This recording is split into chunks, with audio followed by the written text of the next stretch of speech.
MTK एक MTK की programming देखेंगे और एमओलीडी सेक्शन पढ़ेंगे। सही है।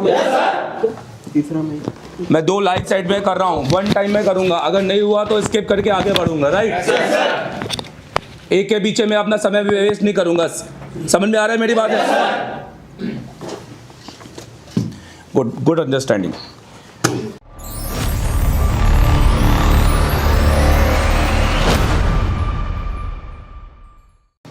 सो हाय, मैं देवदन अग्रवाल।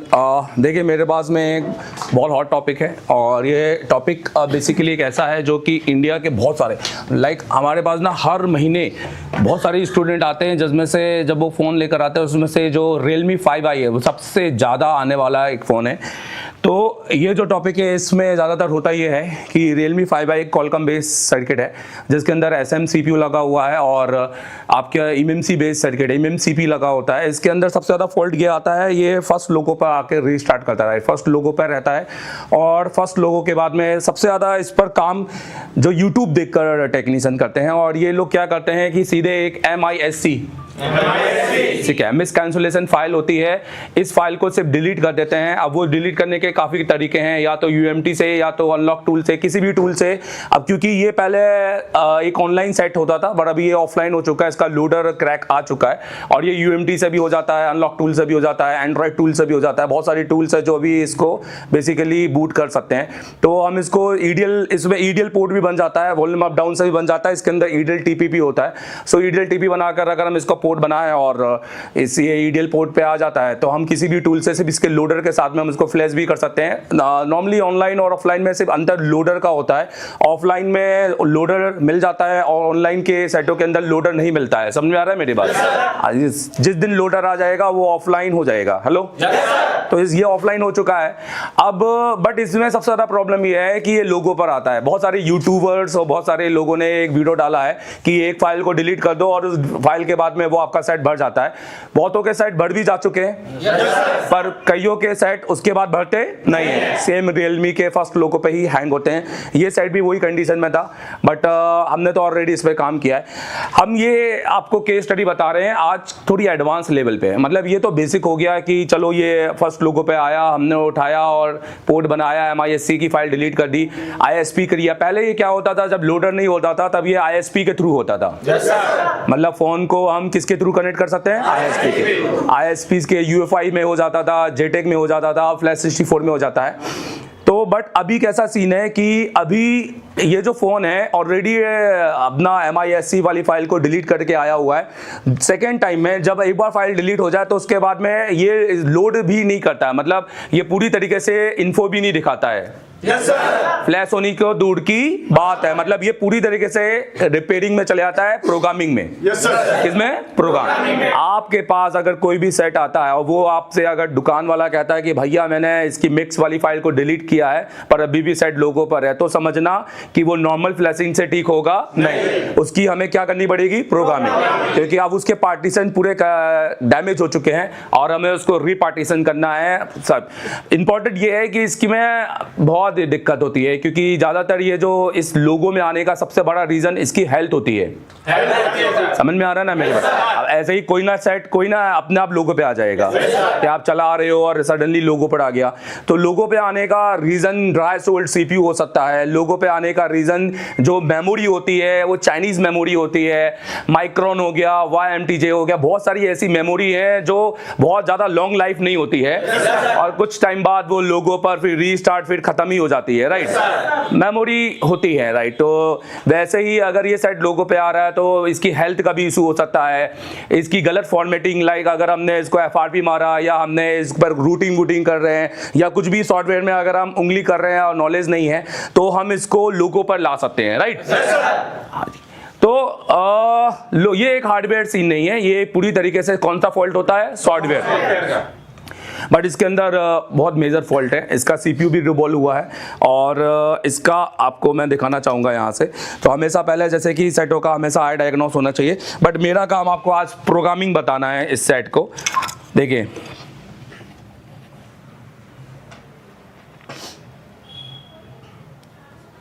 ये कनेक्टेड है माइक्रोस्कोप।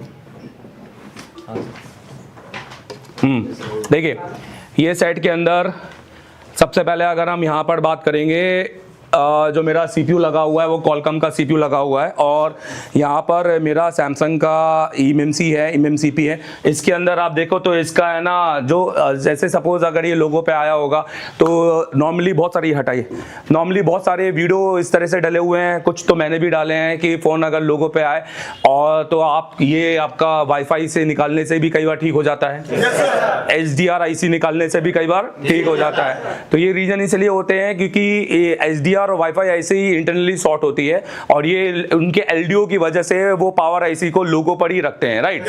और ये कुछ ऐसे LDO होते हैं जो पावर को ऑफ होने नहीं देते हैं बट सेकंड बूट पे जाने देते नहीं है। तो अगर आप HDR निकालोगे तो पूरा ऑन हो जाएगा, आप अगर वाईफाई निकालोगे तो पूरा ऑन हो जाएगा। हमेशा ध्यान रखना, ये करना भी चाहिए। अगर आपका सेट लोगो पर है तो आपको ये करना चाहिए, पर ये हमेशा फर्स्ट लोगो पे नहीं करना चाहिए, ये हमेशा सेकंड। फर्स्ट लोगो हमेशा कंसिडर है कि ये भैया एक सॉफ्टवेयर का फॉल्ट है। समझ में आ रहा है ना मेरी बात। फर्स्ट लोगो तो बूट कर रहा है अपने आप को, हार्डवेयर में जाने के बाद वो सेकंड लोगो पे आता है। तो सेकंड लोगो में अगर हमारा सेट अटकता है तो फिर हमें LDO और ये सारी ISO पे काम करना है। तो जो कि ठीक है, ये जो जितने भी टेक्नीशियन है सारे पढ़े लिखे नहीं है, ऑब्वियस है पढ़े लिखे मतलब इन्होंने रिपेयरिंग की भाषा नहीं पढ़ी है और किसी इंस्टीट्यूट जाकर सही तरीके से चीज़ों को समझा नहीं है, सिर्फ जो सेट आया उसका वीडियो देख लिया। तो ऑब्वियस है कि इसमें यही हालत हो गया ICO के कि कुछ ICO कुछ वीडियो से देख कर निकाल दी, कुछ या कुछ वीडियो से देख के कर ली। और सबसे इंपॉर्टेंट एक और चीज मैं आपको बताऊं कि इसमें जो लोग भी ISP करते हैं, ISP करने के बाद भी अगर ये जिनका ये लोगो पर ही सेम रहता है, और अगर ISP करने के बाद ये फोन पूरी तरह से डेड हो जाता है, जैसे ये फोन की कंडीशन ये थी कि इस फोन के वो UMT से तो कनेक्ट खैर हो ही नहीं रहा था। ये फोन जब इसको कनेक्ट किया तो इसमें वोल्टेज फ्लक्चुएट कर रहे थे। हेलो, वोल्टेज फ्लक्चुएट मतलब इसकी 50, 60, 70 की रीडिंग जीरो पे आ रही थी, कि Qualcomm में ऐसा होता नहीं है। तो जनरली सबसे पहले हमने eMMC उतारा उसका, और eMMC उतारने के बाद में वोल्टेज स्टेबल हो गए और रीडिंग भी स्टक हो गई। तो ये तो समझ में आया है कि ये CPU की वजह से तो नहीं है, राइट। पर फिर भी हमने CPU फिर भी रिवॉल्व किया। हो सकता है कि eMMC रखते समय eMMC की जो तारें हैं वो CPU को भी जा रही होंगी, तो हमने उसके लिए CPU भी रिवॉल्व किया। अब ये सब करने के बाद भी वो वोल्टेज फ्लक्चुएशन बनता रहा, तो हमने इसकी eMMC भी चेंज कर दी, और उसके चेंज करने के बाद भी सेम कंडीशन बना। तो हम समझ गए कि अब जब आपने दोनों ISO पे काम कर लिया है और आपका अगर CPU eMMC हटने के बाद में एक पोर्ट बना रहा है, स्टेबल पोर्ट बना रहा है, तो इसका मतलब CPU तो डैमेज नहीं है। तो इसका मतलब ये है कि अब हमें CPU और eMMC के बीच में लगे हुए सारे कंपोनेंट को एक एक करके चेक करना है। तो मैंने इन रजिस्टर को चेक किया, इसमें 2 क्लॉक के रजिस्टर होते हैं, एक D एक क्लॉक है, एक नॉर्मल क्लॉक है, R क्लॉक, एक 2 क्लॉक होते हैं, डाटा और एक रीसेट। तो ये इसमें से मैंने दोनों क्लॉक के रजिस्टर को चेक किया, तो ये 0 ohms के लगे होते हैं, 0 से 22 ohms। अभी सपोज इसमें जो GR होता है एक, और अगर मान लो GR आपका इस तरह का है, क्योंकि आपका जब भी 2 ISO के बीच में अगर कोई भी लाइक कंपोनेंट नहीं है तो उस लाइन पे अगर कोई TP है तो उसका GR हमेशा इनके बीच में आ सकता है। किसके बीच में आ सकता है? जो कि आप फिगर आउट नहीं कर सकते कि वो किस IC का है ना। पर अगर इसके बीच में एक 0 ohms का रजिस्टर है, कितने ohms का है? हाँ, तो अगर मान लो यहाँ पर 355 है तो यहाँ पर भी 355 ही आना चाहिए। तो अगर ये 22 ohms का भी हो जाता है तो ज्यादा से ज्यादा 355 से हो जाएगा 370 या 378, राइट, कुछ भी हो जाएगा। बट अगर ये 355 है और यहाँ पर कितना आ रहा है बताओ, 400, लगभग 50 ohms। तो इसका मतलब ये है कि हमें रजिस्टर हटा के क्या मारना है, जंपर, क्योंकि इन रजिस्टर पे ज्यादातर ISP करते समय ये डेड हो जाते हैं, खराब हो जाते हैं, और ये भी देखना है कि रजिस्टर की हालात कैसे हैं। तो फिलहाल जब मैंने रजिस्टर निकालकर इसको अभी आपस में जोड़ दिया तो अब ये सेट का फ्लक्चुएशन खत्म हुआ, और तब जाकर ये सेट प्रॉपर तरीके से ऑन हुआ। समझ में आ रहा है ना मेरी बात। पर उसके बाद भी ये सेकंड लोगो पर ही है, पर ये हार्डवेयर में गया हुआ है, क्योंकि ऑलरेडी इस पर पहले भी काम हुआ है, और ये भी अब देखना है कि इसका पावर क्या है, ये सारी चीजें क्या है। पर ये सब हम आगे कभी किसी क्लास में बताएंगे। आज हमारा टॉपिक ये है कि अगर आपके पास Realme 5i आता है, और Realme 5i आपके पास अगर आया तो आप इसकी eMMC अगर चेंज करना चाहते हैं तो कैसे चेंज करेंगे। तो आज हम हमारे लाइव सेक्शन में eMMC चेंज करेंगे Realme 5i की। हाँ जी, ये एक दूसरी eMMC है हमारे पास, तो हम एक ऑलरेडी eMMC लेकर आए हैं, तो हम इस eMMC को चेंज करेंगे Realme 5i में। अब यहाँ पर तो हम इस आईसी की जगह पे इस आईसी को लगाएंगे और देखेंगे कि इस ऐसे प्रोसीजर में क्या प्रोग्रामिंग की जाती है और क्या अटेम्प्ट होने चाहिए जब हम कॉलकम को कर रहे हैं, राइट? किसको कर रहे हैं? तो सबसे पहले बड़े बड़े अपन अपने फंडे समझ लेते हैं। जरा रोको इसको। देखिए, तो पहले तो एमएमसी चेंज पॉसिबल नहीं है। अगर आपके पास अभी लेटेस्ट फोन आ रहे हैं कॉलकम के, अब जितने भी एसएम वाले हैं, एसएम, अब वो भले ही डबल ए हो या एबी हो या एसी हो, ये कोई मैटर नहीं करता। एसएम सीपीयू के अगर आपके पास में आ रहे हैं तो ये दिमाग में रखना कि एमएमसी सिर्फ एमएमसीपी ही चेंज हो सकती है, यहाँ पर यूएफएस चेंज नहीं होता है। क्यों? रीजन, इसका सबसे बड़ा रीजन क्या बनता है?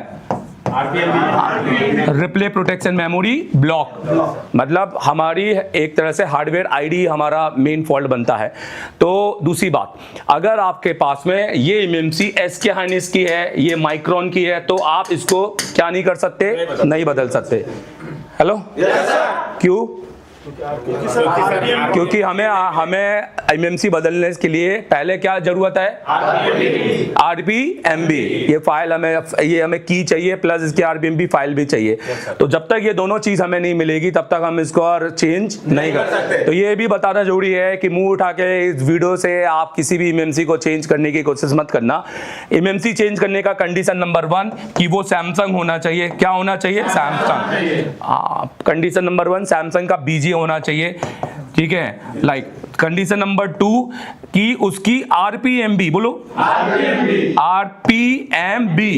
RPMB की मिलना चाहिए। क्या मिलना चाहिए? RPMB की। अब मान लो वो इतनी ज्यादा हेल्थ में डाउन हो चुकी है कि वो कुछ भी डिटेक्ट ही नहीं हो रही है, तो भी हम उसको चेंज नहीं कर सकते। एमएमसी का डिटेक्ट होना जरूरी है, नहीं तो एमएमसी अगर ये वो वाली नहीं है, like Note 5 Pro, Note 6 Pro, या आपने ये इस तरह की एमएमसी नहीं है। आप 7A की एमएमसी भी नहीं बदल सकते क्योंकि उसके अंदर AB CPU आता है। समझ में आ रहा है ना मेरी बात? AB AC CPU में कभी काम नहीं कर सकते, और सैमसंग के तो AA में भी काम नहीं कर सकते हैं आप। सो दिमाग में रखना, तो ये प्रोसीजर नहीं है, पर हम कर सकते हैं क्योंकि अभी हमारा क्या है? सैमसंग। क्या है बताइए? हाँ, सैमसंग एमएमसी है। हाँ, ये अब फ्लैश 64 में, क्योंकि आपके पास अगर फ्लैश 64 है और अगर ये कौन सा है जल्दी बताओ? SK हाइनिस। तो अगर आपका हेल्थ मान लो यहाँ पर नॉट डिफाइंड चला गया है, क्या चला गया है? हाँ, नॉट डिफाइंड हेल्थ रिपेयर होता नहीं है। समझना, किसी भी बॉक्स में नॉट डिफाइंड जिसमें परसेंटेज ही नहीं दिखाई दे रहे हैं, रिपेयर होता है एक्सीड तक। कहां तक? एक्सीड। रेड कलर का एक्सीड आ जाता है, या तो परसेंटेज दिखने चाहिए क्योंकि वो ही 0 होंगे जो दिखेंगे। अब जब वहां परसेंटेज ही नहीं है तो वो 0 नहीं होंगे। बट सिर्फ फ्लैश 64 है जो SK हाइनिस का नॉट डिफाइंड भी रिपेयर करके, हाँ, और इसना कितने पर ले आएगा? 0 पर 0 से 10 पर ले आएगा। समझ में आ रहा है मेरी बात? मतलब अगर किसी एमएमसी का ऑलरेडी हेल्थ भी रिपेयर हो चुका है, जबकि एमएमसी का हेल्थ 1 टाइम प्रोसेस होता है।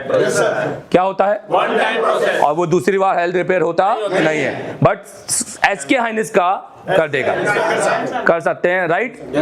बोर्ड सिर्फ किससे कर सकते हैं? फ्लैश, क्योंकि उसमें वो एक स्पेशल फाइल दी हुई है, HR करके। जब आप उसका FFU फाइल राइट करते हो, देखो सैमसंग की जब आप RPMB को क्लीन करते हो तो आप एक FFU फाइल को राइट करते हो ना, बस उसमें भी उसकी FFU फाइल को राइट करना होता है जो इंटरनली बॉक्स के अंदर दी होती है। अपन देख लेंगे अपन अगर उसमें एमएमसी का, हालांकि अभी मेरा SK हाइनिस कोई भी ऐसी नहीं है। सो अभी SK हाइनिस डालने के बाद जब भी मैं FFU फाइल को राइट करें तो उसमें 2 फाइल आती है, उसमें से हमें एक HR फाइल को सिलेक्ट करना होता है।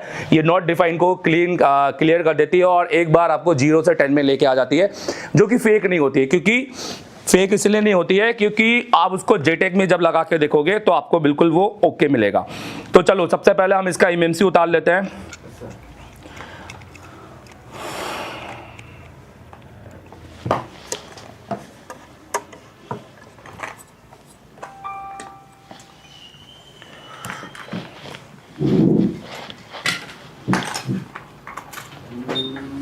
ये हटाओ, ये नोजल लगाना दूसरा इसमें।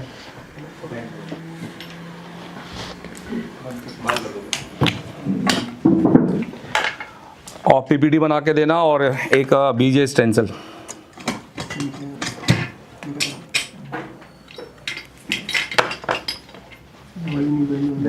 हाँ ये वाली लगा दो।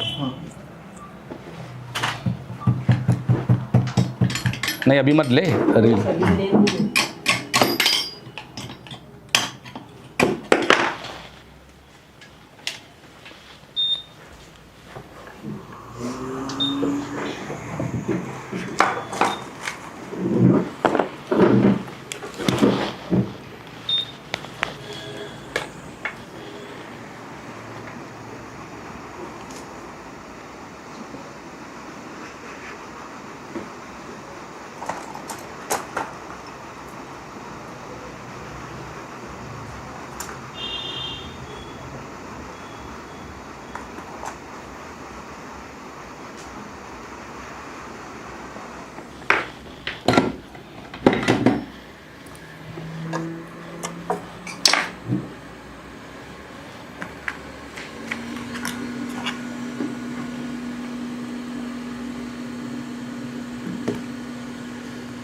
ये चालू करो।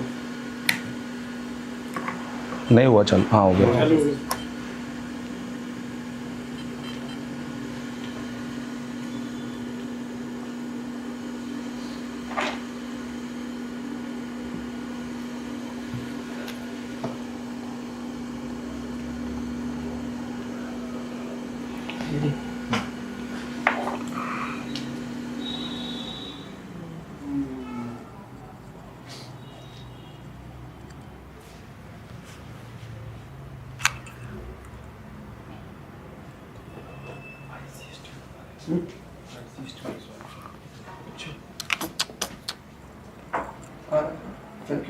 टेबल पे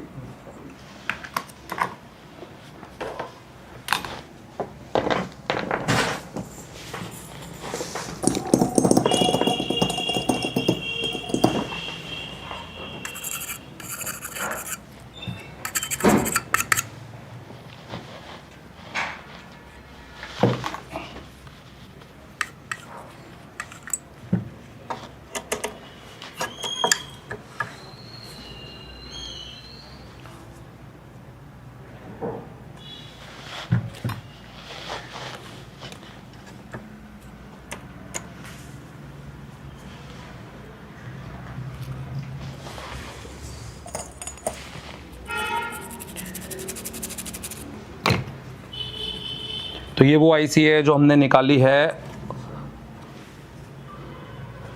और इस आईसी पे एक मार्किंग कर देते हैं।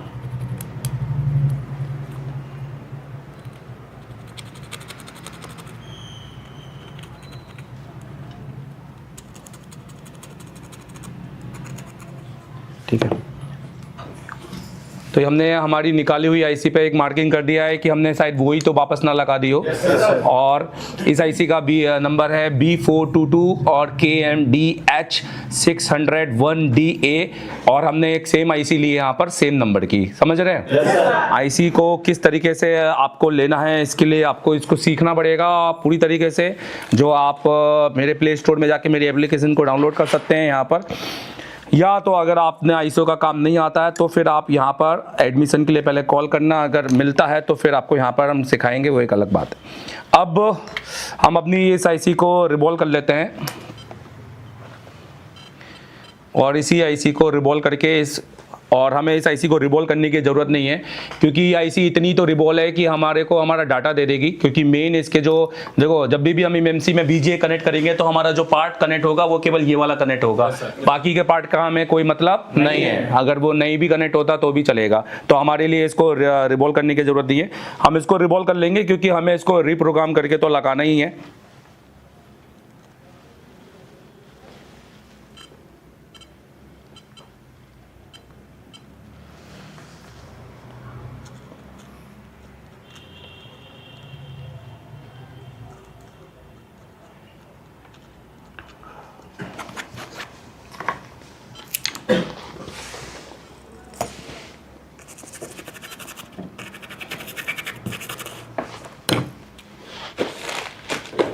स्टेंसिल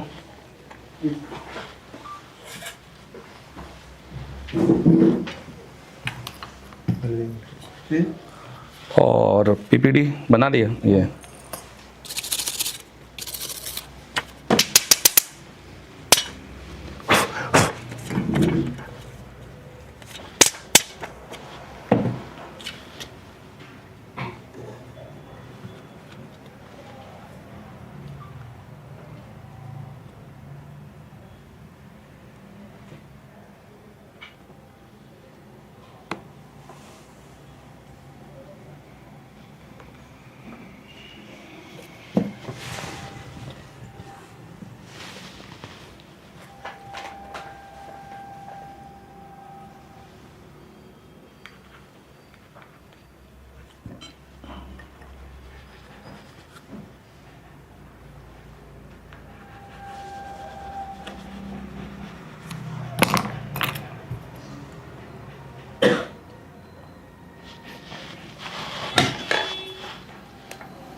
इसका सॉकेट किधर है? ये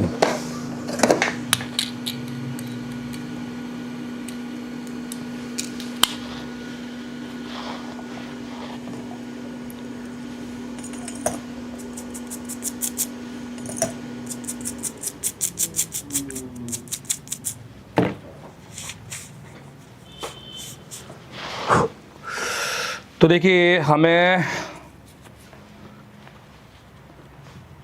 और इस वीडियो में हम है ना पूरी प्रोसेस बता रहे हैं आपको। ऑलरेडी हम ये कर चुके हैं।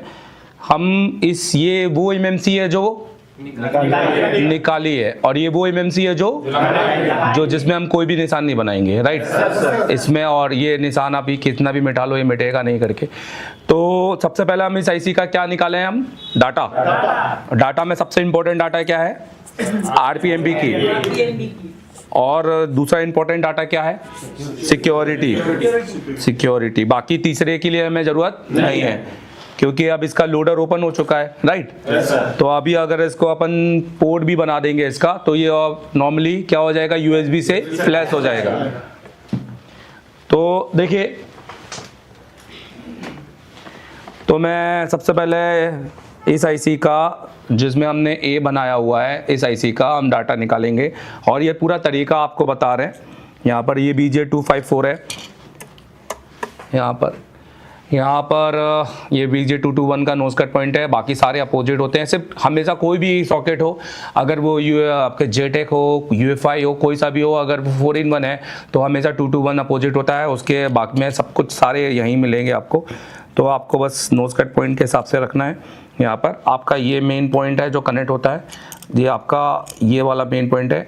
जितना भी आपका एमएमसी और यूएफएस का पार्ट होता है वो पूरा की पूरा आपके इस लाइनों के बीच में होता है यहाँ पर, जिसमें आपका RX TX, आपका RX0, RX TX0 ये सारी चीज़ होती है।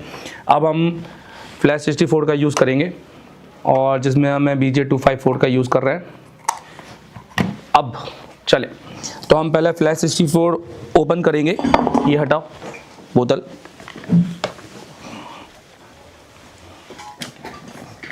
और ये तार का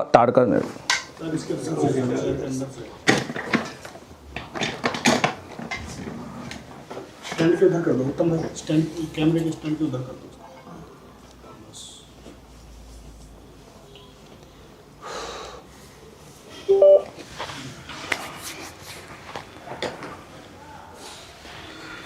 तो जब भी आप अगर फ्लैश 64 अभी वो खोल दो वॉइस, जब भी अगर आप फ्लैश 64 पे काम कर रहे हैं और सबसे पहले हम इसको कनेक्ट करेंगे, और कनेक्ट करके उसके बाद हम फिर यहाँ पर MMC में टिक करेंगे, और ये कनेक्ट हो जाने के बाद में जैसे ये साइन आता है उसके बाद में हमें यहाँ पर टिक करना है यहाँ पर। अब हम इसको बड़ा करेंगे और हम अपना MMC देखेंगे क्या हमें इंफॉर्मेशन यहाँ पर मिलने वाली है। तो MMC हमारी यहाँ पे कनेक्ट हो चुकी है। ये हमारा क्या ले रहा है, ये डाटा क्या ले रहा है, ये सिक्योरिटी डाटा, राइट। इस डाटा के अंदर क्या रहता है, IMEI बेस बेड, यही 2 सिक्योरिटी है, और तीसरी है क्या कोई नहीं।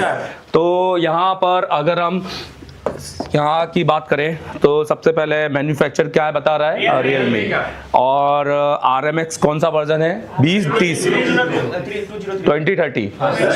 हमेशा रियलमी 5i आपको कैसा मिलेगा, 2030। कुछ टाइम बाद कुछ सेट जैसे होते हैं रनिंग सेट ना, आपको याद हो जाने चाहिए, क्योंकि ये क्या है, वो सेट है जो बार बार आएंगे, राइट। क्योंकि ये सेट आज भी टेक्नीशियन बना नहीं पा रहे हैं due to lack of knowledge of programming, क्योंकि वो सिर्फ कंप्यूटर में पोर्ट बनाकर एक UMT तो चला लेंगे, राइट। क्योंकि वो तो आप YouTube देखकर तो कोई भी चला लेगा, पर वो अब जब तक अपने आप को स्किल नहीं करेंगे तो उनके सेट ही वो दूसरे बार रिपेयर करेगा। ये बक्स ये हटाओ यहाँ से सारे, ये बैग। अब ये आपको मिल रहा है एंड्रॉइड का कौन सा वर्जन है, अभी इसके अंदर 9 वर्जन चल रहा है।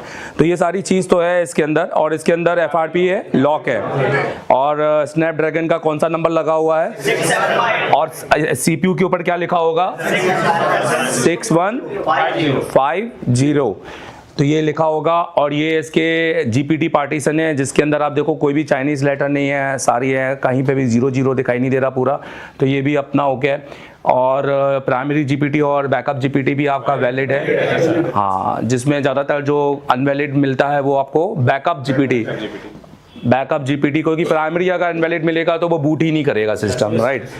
तो इसमें आप देखो तो बूट बी के अंदर कुछ GPT और दी हुई है। मतलब जनरली कैसा होता है कि बूट ए बूट बी खाली होता है, पर कॉलकम में आप देखो बूट बी के अंदर आपको यहाँ पर कुछ पार्टीशंस मिलेंगे, तो ये बेसिकली पर फ्लैश फाइल से भी क्रिएट हो जाते हैं। तो टोटल पार्टीशन फाउंड है 92, और यहाँ पर ये इसका आप देखो ओप्पो सर्वर, ये ओप्पो कस्टम की फाइल है, क्योंकि इसके अंदर OS तो है पर खुद का UI है, राइट। रियलमी का खुद का UI है, इसलिए उसने खुद के UI का भी कुछ कस्टम फाइलें दी हैं जो ओप्पो सर्वर इस तरीके से दी हैं। तो ये फाइलें होना भी जरूरी है, नहीं तो आपका फ़ोन चालू होता नहीं है। बाकी FSG FSC ये जो है मॉडम, ये इसके मेन सिक्योरिटी फाइल है, आप चाहो तो वो भी ले सकते हो, और ज़्यादा अच्छा है तो पूरी फाइलें लो तो वो ज़्यादा अच्छा है। फिर इसके अलावा जो मेन है इसका वो हम यहाँ पर देखेंगे। हेल्थ अभी इसकी क्या दिखाई दे रहा है, 0 से 10, हाँ, तो 0 से 10 है, मतलब इसकी हेल्थ तो क्या है, ओके, क्योंकि इसको रीप्रोग्राम किया जा चुका है। समझ में आ रहा है ना मेरे, अभी 0 से 10 है, बट अभी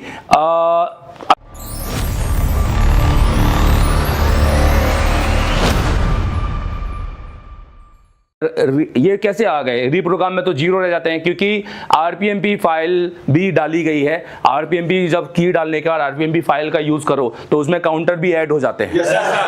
नहीं तो ये होता कम से कम 1 लाख 1.5 लाख इस तरीके से काउंटर होते हैं। इतने कम काउंटर किसी भी पुराने मोबाइल में होते नहीं, क्योंकि ये तो ऐसा लग रहा है कि 1-2 बार ही रीस्टार्ट या स्टार्ट हुआ है। समझ में आ रहा है ना मेरी बात। जब भी फ़ोन चलता है हर बार काउंटर बनते रहते हैं, और यही फ़ोन इसलिए काउंटर लाख, 1.5 लाख, 2 लाख, 2.5 लाख, 10 लाख में पहुंच जाते हैं। इसीलिए नंबर यहाँ पर 4 है, मतलब समझो कि काउंटर रीजनरेट किए हैं। और इसके अंदर इसका टोटल 64 GB का है? और ये सारी चीज़ें हैं। और ये इसका क्या है बताइए? कॉलकॉम है सर। कॉलकॉम है। 0 बाय 38 मतलब पार्टीशन कॉन्फ़िगरेशन है। बेसिकली जब तक ये कॉन्फ़िगरेशन फाइल सेट नहीं होगी आपका फ़ोन पोर्ट ही नहीं बनाएगा। हेलो, हाँ। अभी इसके अलावा ये इसके ऊपर लिखा हुआ आईसी का नंबर है, ठीक है, और ये सारी डिटेल तो सॉकेट की है। तो सैमसंग ने अब बेसिकली हम इसका जब भी आप इस आईसी को डिटेक्ट करेंगे तो अभी तो इसकी जो मामूलम बातें हैं लाइक और भी डिटेलिंग है वो आप हमसे कांटेक्ट करके या फिर हमारा एप्लीकेशन देख के सीख सकते हैं। दूसरी चीज़ तो अभी हम डिटेलिंग बस मेन करते हैं। सबसे पहले हम एक फोल्डर बनाएंगे और उस फोल्डर में हम इसकी फाइलों को पहला बैकअप लेंगे। तो सबसे पहले हम आरपीएमबी का बैकअप लेंगे, राइट? क्योंकि आरपीएमबी का बैकअप सबसे इम्पोर्टेंट है, क्योंकि हो सकता है आपके एमएमसी का हेल्थ बिल्कुल एंड पे हो, एक्सीड हो, और आप अगर ज़्यादा बड़ा बैकअप लेने के चक्कर में वो आईसी भी ख़त्म कर देंगे। इसलिए हम आरपीएमबी का बैकअप यहाँ के लिए यहाँ से भी जाके ले सकते हैं और यहाँ से भी ले सकते हैं। तो यूज आरपीएमबी की को टिक करेंगे और क्या करेंगे? रीड अगर इसका बोलो आरपीएमबी की जैसे इस एमएमसी का ऑलरेडी बैकअप लिया जा चुका है तो ये बार में ही रीड कर देगा। अगर इसका फर्स्ट टाइम होगा तो ये पहले आपको एफएफयू फाइल को राइट करने के लिए बोलेगा, एफएफयू फाइल को, और वो भी पैच करने के साथ में। मतलब आपको यहाँ पर वो ये बोलेगा कि आप पहले एफएफयू में जाओ, और एफएफयू में जाने के बाद में एक मिनट, ये एफएफयू नहीं आया तो यहाँ पर ये एफएफयू में जाने पर इनेबल स्मार्ट पैच करके, जब भी आप एफएफयू फाइल को इनेबल स्मार्ट पैच में राइट करते हैं तो आपका डाटा घबराने की जरूरत नहीं, कभी भी डाटा डिलीट नहीं होगा। पर घबराने की जरूरत है क्योंकि इसमें कई बार एमएमसी डेड हो जाती है। हेलो, क्या कह रहा हूँ?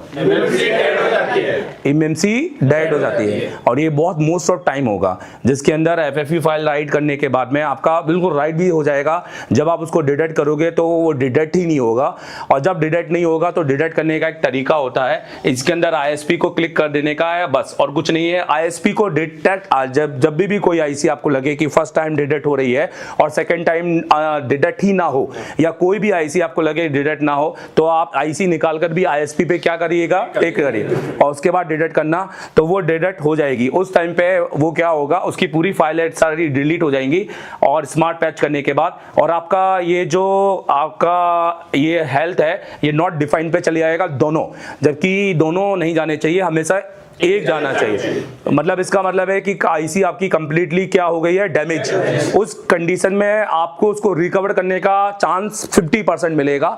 मतलब आपको केवल उसकी जो एफएफयू फाइल है जो आपने उसकी रीड की है, उसकी एफएफयू फाइल को आपको वापस राइट करना पड़ेगा। हेलो, सेम इनेबल पैच करके आपको एफएफयू फाइल को राइट करना पड़ेगा। अगर तो उसने ले लिया तो वो वापस सेम कंडीशन में आ जाएगी, नहीं लिया तो वो आईसी चला गया है पूरी तरीके से। तो ये दिमाग में रखना। फ्लैश 64 अच्छी बात, बहुत अच्छा दे रहा है, बट बहुत कौन से इसके साथ में बहुत ज़्यादा डिसएडवांटेज हैं, और सबसे ज़्यादा तो आईएसपी के साथ में इसमें जो डिसकनेक्टिविटी है, मतलब कनेक्टिविटी बहुत पुअर है, इसकी बहुत ज़्यादा पुअर है। मॉडिफिकेशन करते जाओ फिर इतने दुनिया भर के तो चीज़ें उसके साथ ऐड हो चुकी हैं। तो अपन सबसे पहले इसकी एफएफयू फाइल भी, अगर अपन स्मार्ट इनेबल पैच के पहले अपन एफएफयू फाइल को रीड कर सकते हैं। जनरली एफएफयू फाइल ये खुद के साथ भी देता है। हेलो, जैसे मैं एफएफयू फाइल जो राइट करने के लिए क्लिक भी करूंगा ना, तो आप देखो यहाँ पर वो ऑटोमेटिकली, जबकि मैंने तो कोई रीड फिर भी आ गई। इसका मतलब इसके सॉफ्टवेयर के साथ बहुत सारी एफएफयू फाइल पहले से ही एक डाटाबेस में आती है, राइट? तो पर अगर हमें रीड करना है तो हम इसको रीड कर सकते हैं। हम यहाँ से एफएफयू फाइल को, जिसमें हम रीड करते समय में कुछ भी दबाना नहीं है, और क्योंकि हमें आरपीएमबी की को रीड करना है तो हम इसको आरपीएमबी की को रीड करते हैं। ये देखिए, अब यहाँ पर अभी फिर से पर मेरे को वो क्या बोल रहा है? एफएफयू फाइल राइट करने के लिए, है ना? तो हम इसको एफएफयू फाइल को करें राइट यहाँ पर। तो हम एफएफयू फाइल में हम क्या करें? इनेबल स्मार्ट पैच, और यहाँ पे क्या करें? आप जैसा बोलेंगे वैसे ही मैं करूंगा, राइट? अब यहाँ पे क्या करें? इसको ले लें, राइट? इसको ले लें या इसकी खुद की एक पहले रीड कर ले? क्या करें? पहले इसकी खुद की, ये ज्यादा अच्छा है।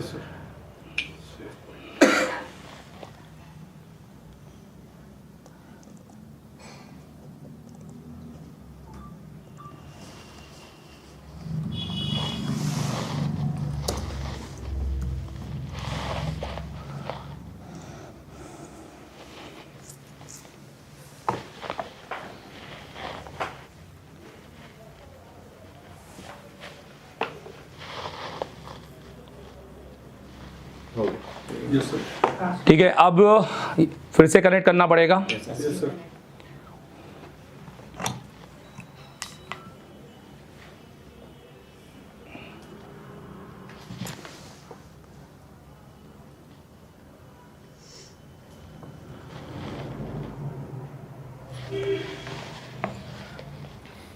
अब क्या करूं? राइट करेंगे लोकेट करा देंगे जहाँ लोकेशन से वहाँ से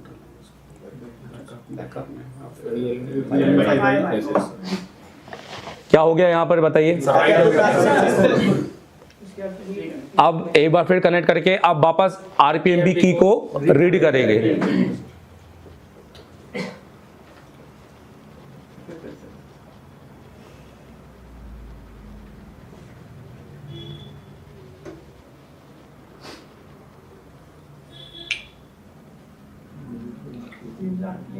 और ध्यान देना, जितने भी YouTube वीडियो जो बने हैं जिसमें आरपीएमबी की रीड करने को बताया गया जा रहा है वो सारे फेक हैं। आरपीएमबी की खाली सैमसंग की रीड होती है और किसी की नहीं होती है। रीड आरपीएमबी की को रीड करेंगे और इस बार अब क्या हो रहा है बताइए। वो हो रही है ना रीड। तो ये टोटल हमारे को क्या मिल गया इसका बताइए। की मिल गया। तो हम इस की को कॉपी कर लेते हैं सबसे पहले यहाँ पर, और ये कॉपी कर लिया और अपने वही फोल्डर में जाएंगे जहां हमने इसका FFU फाइल रखा है, क्योंकि हमें पूरा डाटा वहीं क्रिएट करना है फिलहाल। तो C के अंदर है 64 और इसके अंदर बैकअप के अंदर, और यहाँ पर हम एक क्या बनाए नोट। तो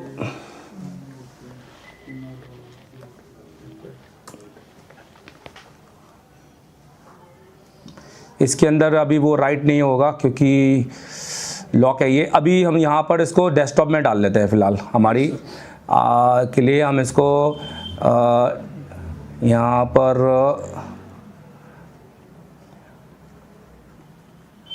ये हमने डेस्कटॉप लिया और ये फाइल के साथ में हम यहाँ पर डेस्कटॉप में जा चुके हैं। डन। अब इसको बंद करते हैं और एक बार फिर से देखते हैं डेस्कटॉप में कहाँ है फाइल हमारी बताइए। नीचे ये फाइल हमारी। अब इस फाइल को खोलेंगे तो अब हमारे को टेंशन नहीं है। अगर ये आईसी डेड भी हो गई, अगर तो हमें सिर्फ दूसरी आईसी चाहिए मैच वाली, राइट, कंफर्टेबल आईसी चाहिए। हम बस उस आईसी में ये को राइट करेंगे, पहले आरपीएमबी की को 0 करेंगे, काउंटर 0 करेंगे और उसके बाद इसको राइट कर देंगे। अब एक चीज़ और, क्योंकि अब हमने ये किया, अब हम बारी बारी करके और भी चीज़ें लेते हैं। तो अब हम यहाँ पर फिर से कनेक्ट करते हैं।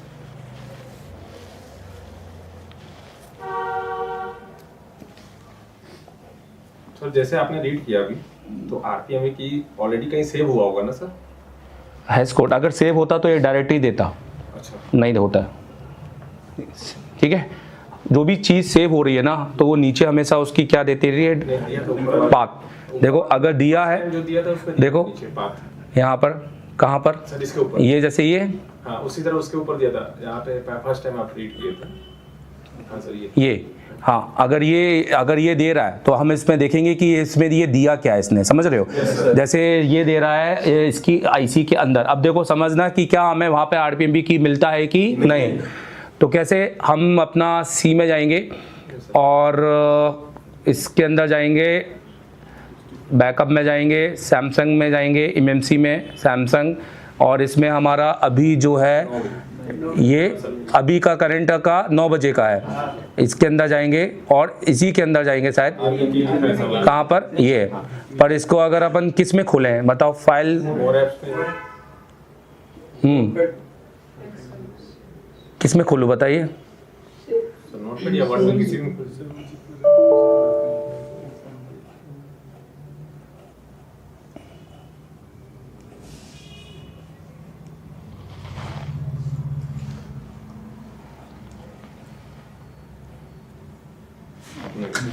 समझ में आया? डाटा इंक्रिप्टेड है भाई, इतना इजी नहीं है। आपको उसको क्या करना पड़ेगा, खुद को कॉपी करना पड़ेगा। और सबसे अच्छी बात तो ये है कि आप बस एक काम कर लो कि यहाँ से यहाँ तक Ctrl+C एक दबाओ और कॉपी कर लो यहाँ से, समझ रहे हो मेरी बात, और यहाँ पे पेस्ट कर दो, और अब इसी को वहाँ पर जाके क्या कर दो, सेव कर दो।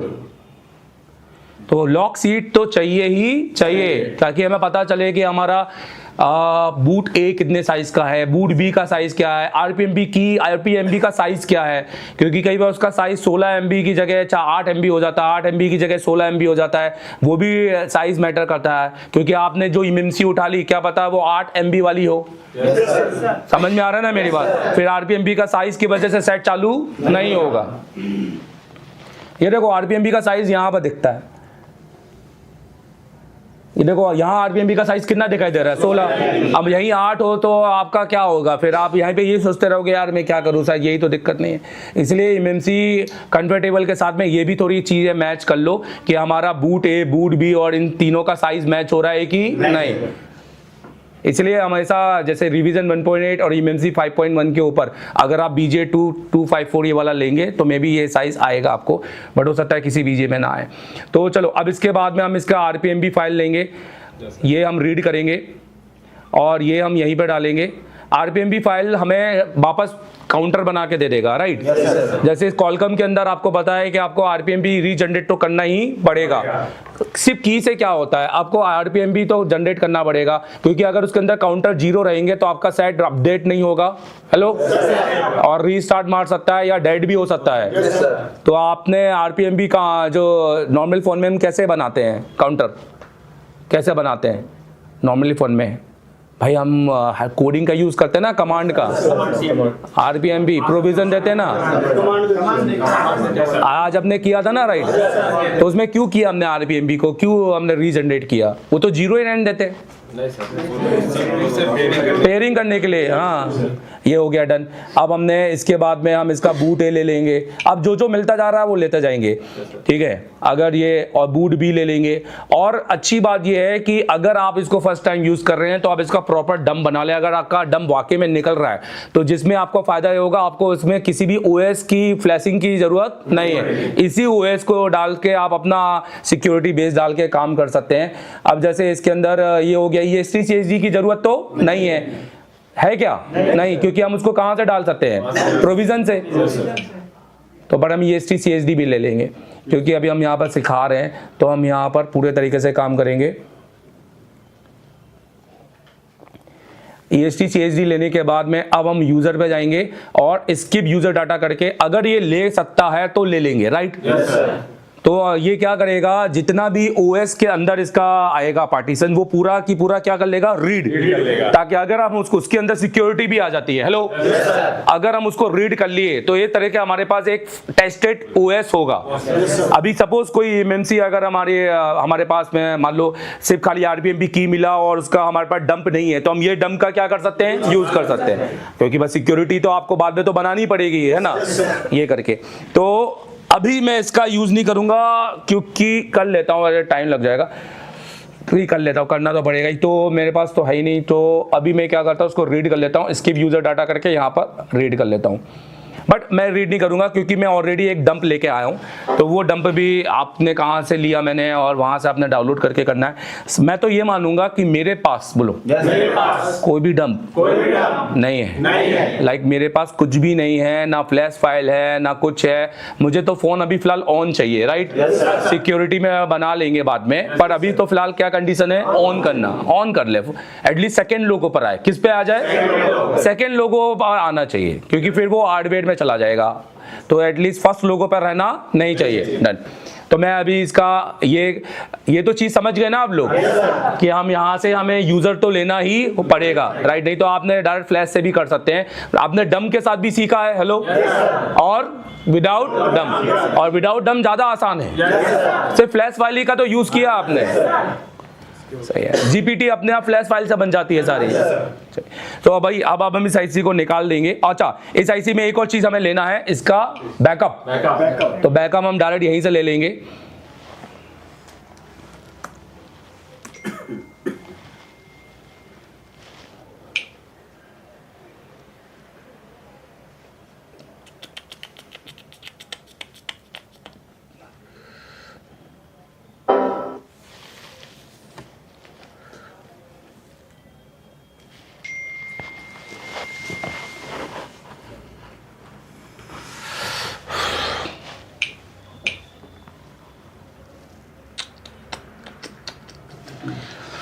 तो ये जो राइट देखो अभी हमारा आईसी डेटा ढूंढना बंद कर दिया है।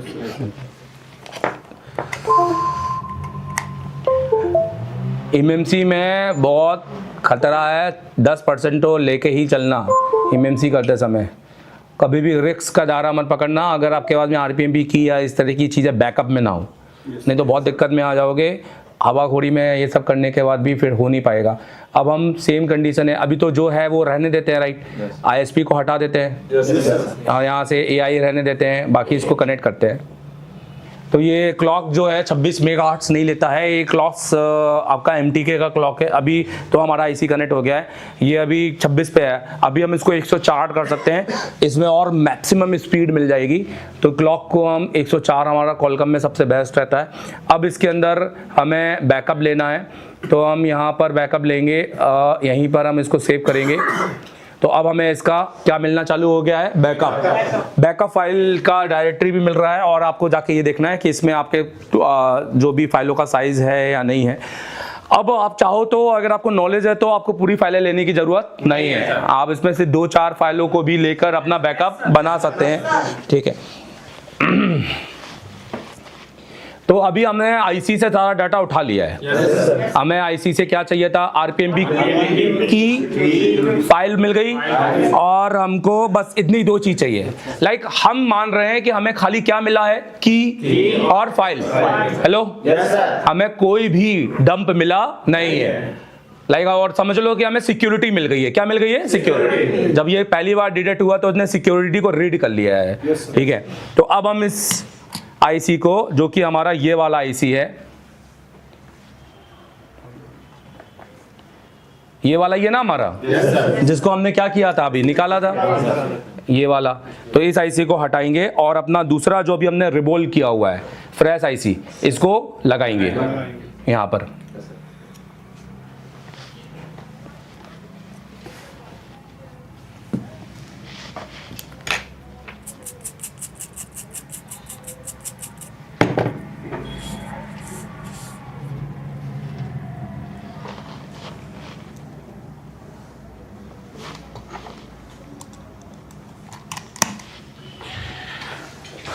तो चलिए अब हमने अपना नया आईसी लगाया है। अब हम इस आईसी को कनेक्ट करेंगे। सेम कंडीशन में एमएमसी पे रखना है और यहाँ पर आपको कहीं पे भी कुछ भी उंगली नहीं करनी है फिलहाल, जब तक कनेक्ट पहली बार में ना हो जाए। तो क्योंकि ये आईसी ऑलरेडी हमने प्रोग्राम की है, इसलिए इसके अंदर भी डाटा होगा। हम इसका अंदर का डाटा डिलीट करके हम इसको रीप्रोग्राम करेंगे, क्योंकि हमें आपको यहाँ पर यही दिखाना है कि इसको किस तरीके से यूज़ किया जाए, ठीक है। तो हमने अभी शिफ्ट का बटन दबाया है और ताकि ये स्किप हो जाए और हमें मेन चीज़ मिले। फिर से हो रहा है, शिफ्ट दबा नहीं है। अब ये हो जाने के बाद हम इसको सबसे पहले यहाँ आ जाएंगे और यहाँ जाकर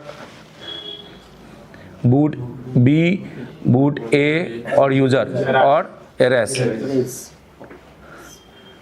0.01 सेकेंड में हो जाता है। स्पीड के मामले में तो बहुत अच्छी बात है।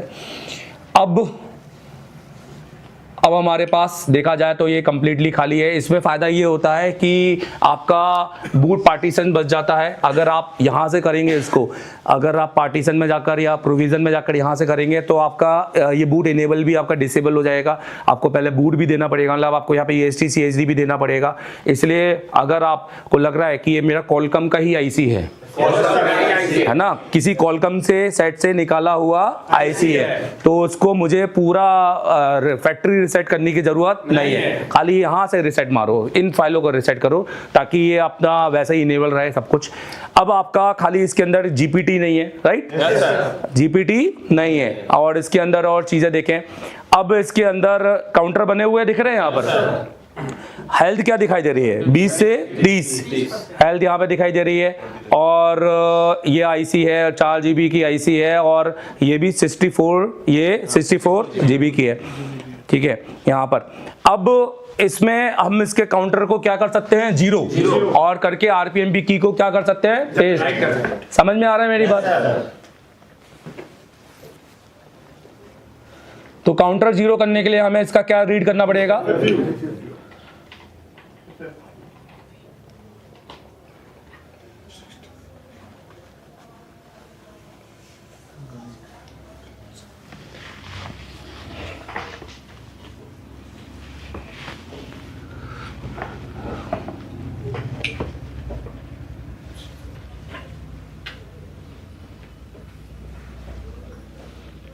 तो जिस आईसी का भी आरपीएम भी 0 करना होगा तो उसी का एफएफयू देना होगा ना। जिस आईसी का आरपीएम भी क्या करना होगा 0, तो उसी में क्योंकि आईसी पार्ट नंबर से एफएफयू होता है ना, एफएफयू फाइल आईसी वाइज होती है, समझ रहे हो।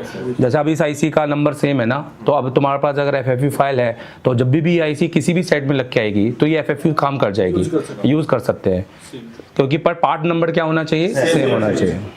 ये पार्ट नंबर है, ये दिख रहा है, ये प्रोडक्ट नंबर है, ये आपका ये सेम हुआ तो एफएफयू फाइल ये आपकी यूनिवर्सल फाइल बन गई है, मतलब सेम कोई भी यूनिवर्सल फॉर दिस आईसी। सब खुद भी दे रहा है ना ये। वो डाटाबेस है, हर प्रोग्रामर देता है, जेटेक भी देता है, सब देता है। एफएफयू फाइल को तभी बहुत पहले होता था जब हमारा यूएफआई चलता था, जब जेटेक भी कोई नहीं चलाता था, तब हम एफएफयू फाइल को गूगल से डाउनलोड कर करके यूज़ करते थे, क्योंकि उसके अंदर हमारा जब एमएमसी डिस्कनेक्ट हो जाता था तो एमएमसी को वापस लाने के लिए एफएफयू फाइल की ज़रूरत होती थी, क्योंकि हमेशा रखना एमएमसी रिपेयर। हाँ, जैसे अगर ये यहाँ पर देखो, यहाँ पर तो अभी आपको नंबर दिखाई दे रहा है ना, राइट, यहाँ पर ये देखो, क्योंकि जब एमएमसी पूरी तरह से डिस्कनेक्ट हो जाता था तो यहाँ पर बेसिकली ये जो नंबर होते हैं ये पूरे 0-0 हो जाते थे, यहाँ पर कुछ भी आता नहीं था, 0-0-0, पार्ट नंबर ही नहीं बताएगा, 0-0-0। तो अभी आपको उसकी एफएफयू फाइल देने से वो बेसिकली रिकवर हो जाती थी। उसमें यूएफआई में टेस्ट पॉइंट आता था, टीपी टेस्ट पॉइंट बोलते थे, जिसको हम एमएमसी के टीपी के साथ में कनेक्ट करके अपनी आईसी को वापस जिंदा कर सकते हैं। चलो, तो इसकी फिर से एफएफयू फाइल को रीड करेंगे, और एफएफयू फाइल को रीड करते समय थोड़ी क्लॉक स्पीड को कम रखेंगे, 26 ही कर लेते हैं।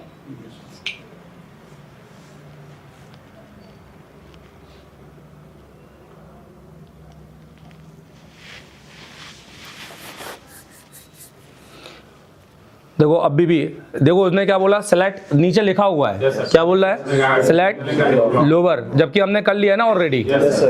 तो ये जो कंडीशन आती है ना, ये जनरली बहुत ज़्यादा आती है, बहुत ज़्यादा दिक्कत होती है। तो इसमें ना शुरू में ये सोचना नहीं कि अब क्या करूँ, क्लॉक स्पीड के साथ खेलना है, और दूसरा आईएसपी पे टिक कर देना है। हेलो, हाँ, तो पहले हम क्लॉक को सेम ही रखेंगे, और किस पे टिक कर देंगे, आईएसपी पर, एक बूट मोड पे भी, दोनों पे टिक कर देता हूँ। मैं फिर से इसको कनेक्ट करूंगा और फिर से मैं अपना रीड करूंगा एफएफयू फाइल।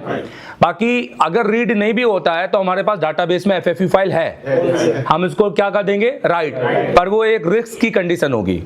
हमारा आईसी क्या हो सकता है, डेड, ये दिमाग में रखना।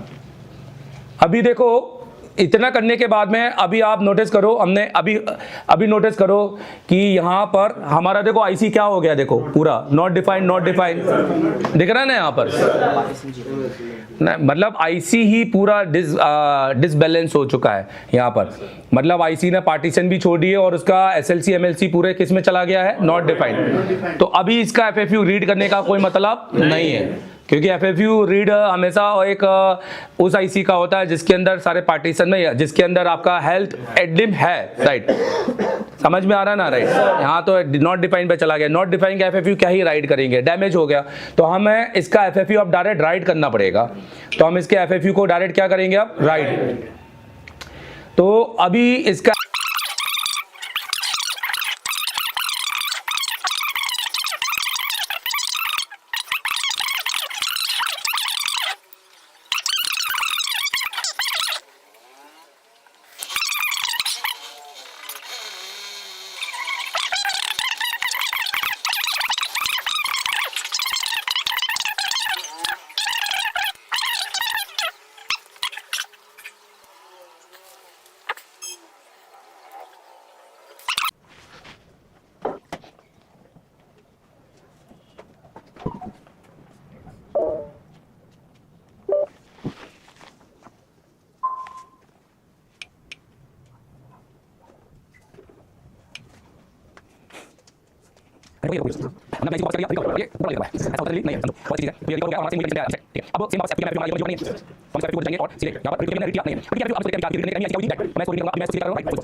तो तो ये तो अभी आपने फर्स्ट टाइम यूट्यूब में शायद ऐसा देखा होगा कि एक हमने डेड आईसी को रिकवर किया, राइट, जो पूरी तरीके से नॉट डिफाइंड में जा चुकी थी, और ये आपके साथ भी हुआ होगा।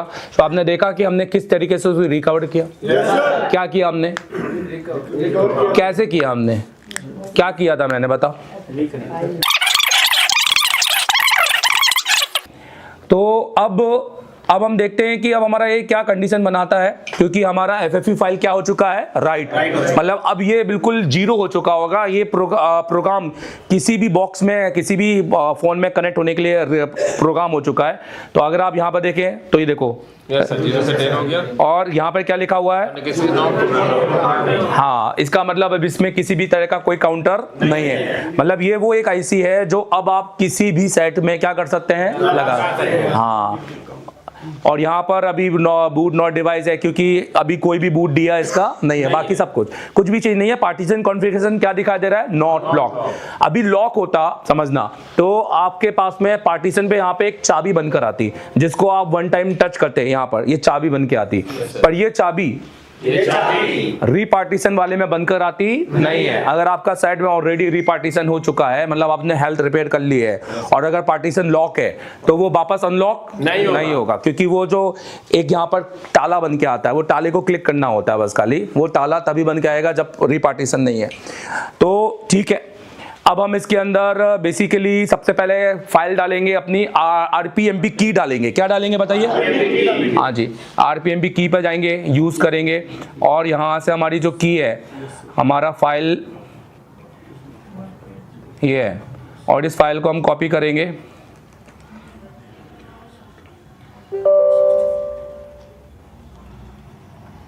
यहाँ पे पेस्ट करेंगे, और पहला और आखिरी का नंबर जरूर देखेंगे कि वो दिख रहा है कि नहीं दिख रहा है। जैसे लास्ट आखिरी का नंबर है 633 ऐप से चालू हो रहा है, तो हम इसको मैच करेंगे, क्योंकि ठीक है, मतलब बराबर है। तो हम यहाँ पर क्या करेंगे, राइट का ऑप्शन केवल सैमसंग में आएगा, और ये भी राइट करने को देखते हैं राइट होता है नहीं होता है, जो भी है। अभी तो फिलहाल अभी नहीं किया इसने राइट, पर अभी भी आगे बढ़ा रहा है, तो यहाँ पर अभी हो सकता है राइट कर दिया इसने, दिख रहे हैं यहाँ पर, ठीक है। अब हम देखते हैं कि क्या इसके अंदर सेम RPMP की हमें दिखता है कि नहीं। काउंटर अभी भी 0 होंगे, बट नॉट प्रोग्राम से हट गए होंगे, देखो सिर्फ 0 होंगे, और ऑथेंटिकेट नॉट प्रोग्राम नहीं आएगा, दिखाई दे रहा है यहाँ पर, 0 हो गया सर। तो काउंटर कभी भी 0 आए तो समझना कि इसके अंदर बेसिकली RPMP की तो है, बोलो पर काउंटर नहीं, मतलब अभी ये किसी भी सेट में लगाया नहीं है। कॉलकम में खास तौर पे, किस पर, क्योंकि MTK और सैमसंग में इस पे कोई इफेक्ट होता नहीं है। कई बार आप MTK का MMC निकालोगे तो वो आपको 0 ही मिलेगा, हेलो, वहाँ RPMP की जरूरत नहीं है, राइट।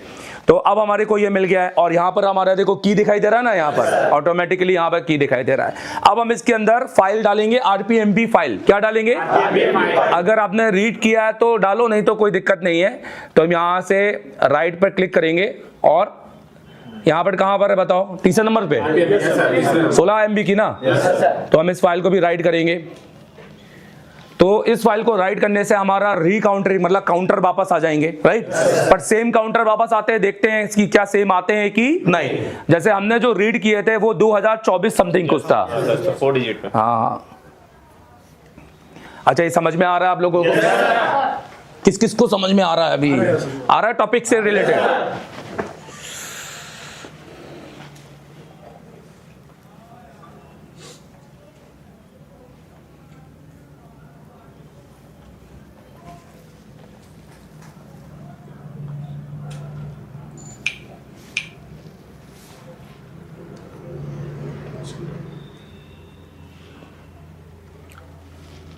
तो देखो RPMP काउंटर क्या बन कर रहा है हमारे 2048, मतलब सेम RPMP काउंटर है, क्योंकि हमने RPMP फाइल को ही रीड कर लिया, जिसमें जितने काउंटर थे वो सेम ले आए, राइट। मतलब अब अगर हम इसका प्रोविजन भी कर दें और यहाँ से कॉलकम बना दें, हेलो, और इसको USB मोड में हम क्या कर सकते हैं, फ्लैश। बट मेरे पास, क्योंकि हमने गूगल से भी हम इसका बैकअप निकाल सकते हैं, देखो, सो मैं आपको दिखाता हूँ। गूगल खोलते हैं, आप इसका डंप निकालें, तो इसमें क्या होगा, फ़ायदा ये है कि आपको फ्लैश करने की ज़रूरत नहीं पड़ेगी, यहाँ से बैकअप डाल के आप पूरा ये कर सकते हैं।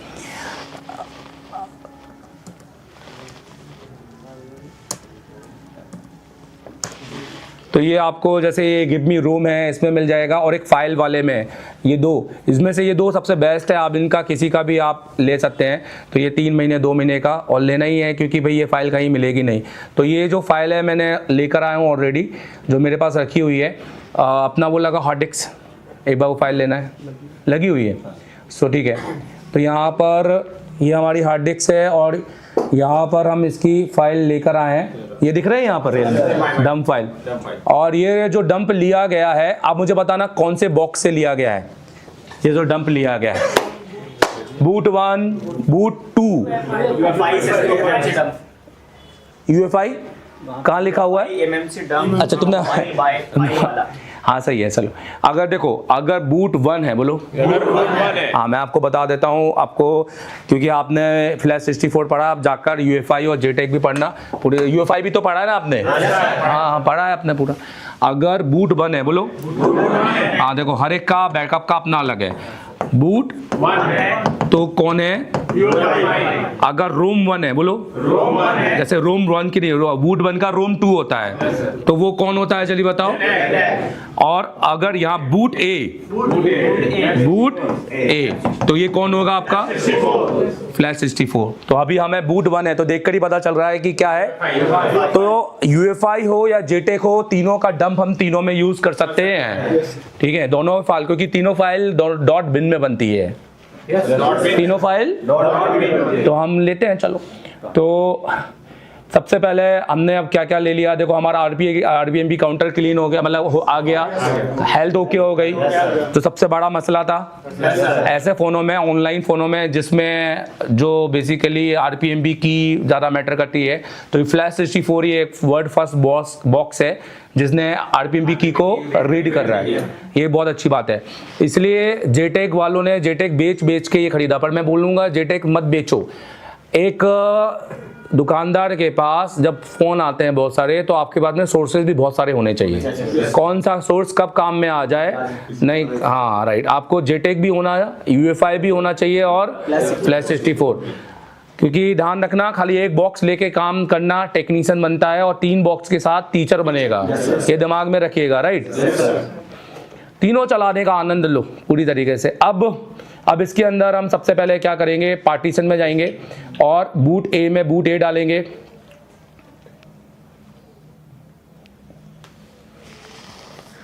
तो ये हमारा इनका कहाँ है, 1 टच। बूट ए में हम बूट 1 डालेंगे। तो देखो बूट ए में कोई GPT नहीं बनता है, बूट बी में अब GPT क्रिएट होगा। जैसे बूट 2 डालेंगे, ये देखो GPT पार्टीशन है, इतनी फाइल ये क्रिएट हो गई है। अब इसके बाद यूज़र एरिया लेंगे, तो इसमें हम ये अपना क्या है, एक्सक्लूड यूजर डाटा के साथ। किसके साथ है बताओ? मतलब ये फाइल लेने के बाद, क्योंकि ये होता 256 का 64 का, पर ये है 7.5 GB का। इसका मतलब ये डालने के बाद हमारा फोन पूरा बूट कर जाएगा, हमें फ्लैशिंग अलग से करने की जरूरत नहीं है। तो ऐसे डंप भी आपको ऑनलाइन सर्वर पे मिल जाते हैं, जो आपके लिए काफ़ी सही हो जाते हैं बाद में। फिर तो हम ये ले लिया, तो हमारे यहाँ ये पूरा GPT क्रिएट हो गया ना इससे। राइट, हमारा ये GPT क्रिएट करना सबसे इंपॉर्टेंट होता है। अब इसमें अभी फिलहाल कुछ नहीं करेंगे, क्या कर देंगे सीधे राइट। इरेज होता भी क्या, कुछ सही नहीं उसमें। तो अब ये राइट करने के बाद जब ये कंप्लीटली राइट हो जाएगा, फिर इसको डिटेक्ट करेंगे। अब इसके अंदर 2 ऑप्शन है। अगर आपके पास बोलो सिक्योरिटी है तो हम वो भी डाल देंगे, तो हमारा सिक्योरिटी भी आ जाएगा। और नहीं है तो फिर डालो और सेट को ऑन करो, और नॉर्मली मैन्युअली बनाना पड़ेगा। समझ में आ रहा है ना मेरी बात? क्योंकि डायग्नोस्टिक पोर्ट बनाना है, डायग्नोस्टिक पोर्ट क्योंकि देखो मॉडेम तो आपका QCN फाइल डालने से ही आ जाता है, बट आपको खाली सिर्फ जो मेन रिपेयर करने वाला वो है, उसका मैं नाम नहीं लूंगा, है ना, उसको रिपेयर करने के लिए आपको डायग्नोस्टिक पोर्ट ओपन करना पड़ेगा। हालांकि QCN डालने के लिए भी डायग्नोस्टिक पोर्ट ओपन करना पड़ता है। यही टर्म्स तो होते हैं, इसलिए तो हम इंजीनियरिंग मोड का यूज करते हैं। इंजीनियरिंग फर्मवेयर, इंजीनियरिंग फाइल क्यों डालते हैं हम? राइट, इन फाइलों में इसका इंजीनियरिंग फाइल आती नहीं है, क्योंकि इनकी मेमोरी कभी चेंज होती नहीं थी। वीवो की इंजीनियरिंग फाइल नहीं आती है, आपको सिर्फ इंजीनियरिंग फाइल Xiaomi की देखने की मिलेगी।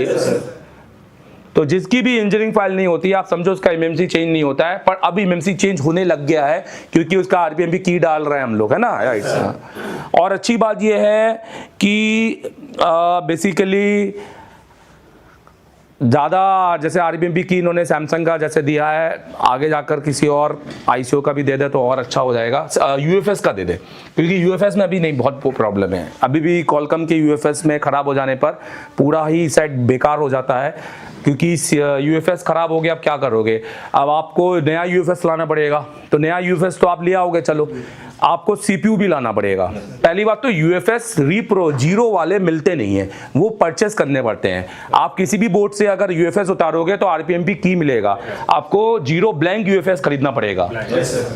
वो भी ब्लैंक यूएफएस खरीदोगे, उसके बाद ब्लैंक सीपीयू खरीदना पड़ेगा, और दोनों की रीपेयरिंग करनी पड़ेगी, और वो नॉर्मली फ्लैश फाइल से ही हो जाती है। आप उसमें फ्लैश फाइल मारोगे सीधे से आपका वो जैसे ही आप अपना वो लगाओगे, पहले तो सीपीयू तो पोर्ट बना देगा, और यूएफएस लगा के आप सीधे उसको क्या मार सकते हो, फ्लैश। बट उसमें बहुत दिक्कत होती है सिक्योरिटी रिपेयर करने के लिए, पहले उस सेट को रूट करना पड़ता है। हेलो, रूट करना पड़ेगा, आपको सुपर फाइल डालनी पड़ेगी, आपको कस्टम रिकवरी मोड पर जाना पड़ेगा, वहां से आपको उसको रूट मोड पर जाना पड़ेगा, जब क्योंकि वो सब कुछ फोन के अंदर होगा। बहुत लंबी प्रोसीजर है।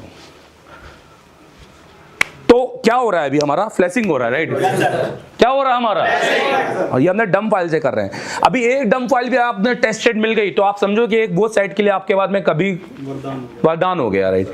मतलब आपको एक ये होगा कि वो सेट आया तो आपका काम बहुत आसान हो जाएगा, क्योंकि ज़्यादातर लोग फ्लैश फाइल के कारण सेलेक्ट नहीं कर पाते, सही फाइल ही नहीं मिल पाती है। फाइल मिल जाने के बाद में हमेशा इसलिए चालू करके ज़रूर देखो कि भाई ये टेस्टेड है कि नहीं है।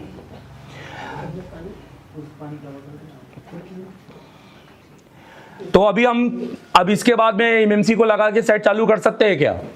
हेलो, हाँ, नहीं, सिक्योरिटी तो बात की बात है, मैं सिर्फ चालू की बात कर रहा हूँ, हो जाएगा ना? जबकि हमने एक Realme 5i की एमएमसी चेंज की है। हेलो, अभी ये YouTube में फर्स्ट वीडियो रहेगा अब तक के पूरे इतिहास में, जिसमें एक इंस्टीट्यूट के अंदर एक क्लास में ये चीज़ बताई गई है ना? हाँ, बताए हैं लोगों ने, 2-3 लोगों ने डाला है, पर वो दुकान वाले भाइयों ने डाला है, YouTube में किसी टीचर ने नहीं डाला है। चलो देखते हैं।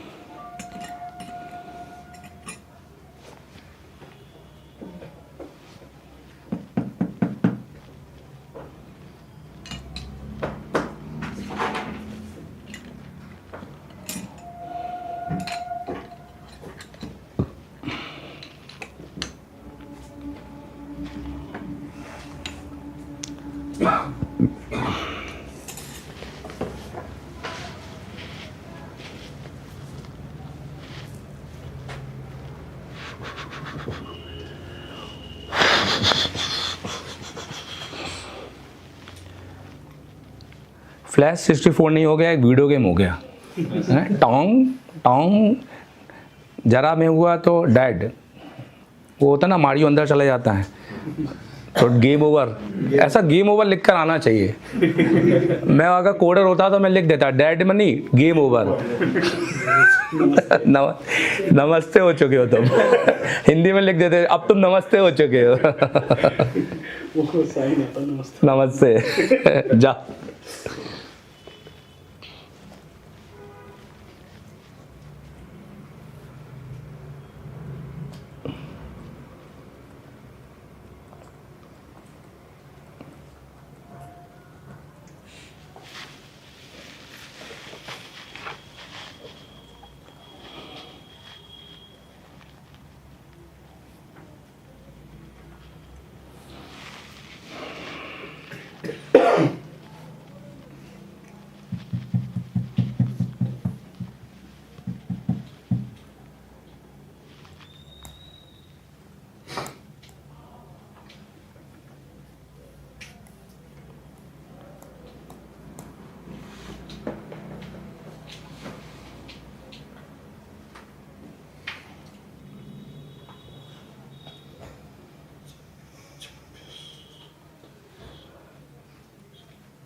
तो सबसे पहला अब हम देखेंगे कि हमें यहाँ पर ये जो है ये एरर हटाना है, उसके लिए क्या करूँ बताओ। पार्टीशन में जाएंगे सर, पार्टीशन में वहाँ पे एमबीआर पे क्लिक करेंगे। सो हम पार्टीशन पे गए और एमबीआर को हमने क्या किया है, टिक किया है।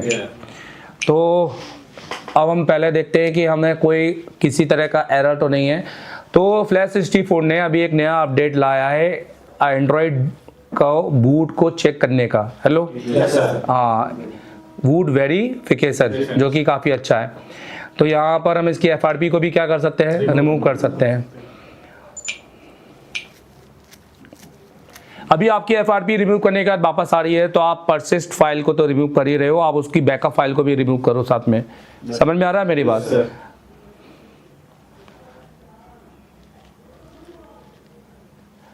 अब यहाँ पर एफआरपी नॉट एक्टिव हो चुका है और अभी हमारा बूट अभी भी एनेबल नहीं है। तो बूट एनेबल हम दो तरीके से कर सकते हैं। यहाँ पर जाएंगे और यहाँ पर हम कॉलकम सेलेक्ट करेंगे, कॉलकम 2 पर हम पहले चेक करेंगे क्या ये नंबर हमारा पूरा मैच कर रहा है कि नहीं कर रहा है। समझ रहे हैं यहाँ पर, क्योंकि दो ही कॉलकम है देखा जाए तो। कॉलकम 1 में तो बूट है ही नहीं, यही है। और यहाँ से हम इसको क्या करेंगे, राइट।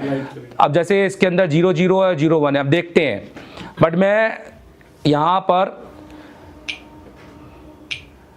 EST CSD फाइल को लेकर भी देखता हूँ कि यहाँ पर वो क्या राइट करेगा। अगर अब इसकी फाइल को लेते हैं तो हम इसकी फाइल जो हमने यहाँ पर ली है, इस फाइल को हम राइट करेंगे और देखेंगे कि वो कितना बूट देता है, हमें सेम देता है कि नहीं लगाने के बाद। अब हम इसको वापस कनेक्ट करेंगे और देखेंगे कि क्या हमारा वो बूट का प्रोविज़न से वाकई में सेट ऑन होता है या हमारा नहीं होता, ये भी हमें समझना है। तो हमारा शुरू में था 0 अटेस, बोलो 0001,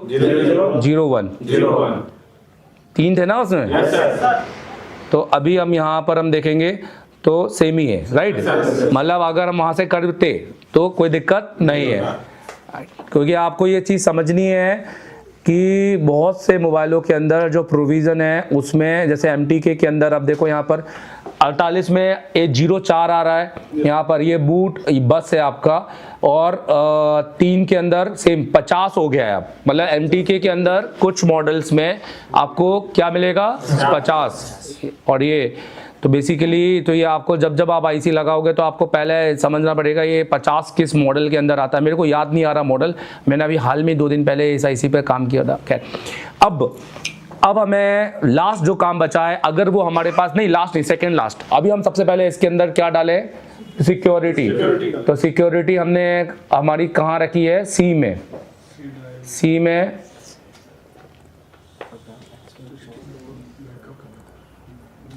और यहाँ पर हम रॉ प्रोग्राम 0 ले लेंगे। तो ये सारी हमारी फाइलें क्या हो जाएंगी, सिलेक्ट। हमें इसको क्या करना है, राइट। तो अब जो फ्लैश हो रहा है वो क्या फ्लैश हो रहा है बताइए, सिक्योरिटी। जो ओरिजिनल सिक्योरिटी हमने रीड की थी वो राइट हो रही है। हम बस ये सिक्योरिटी का यूज़ किसी दूसरे मॉडल में नहीं कर सकते हैं।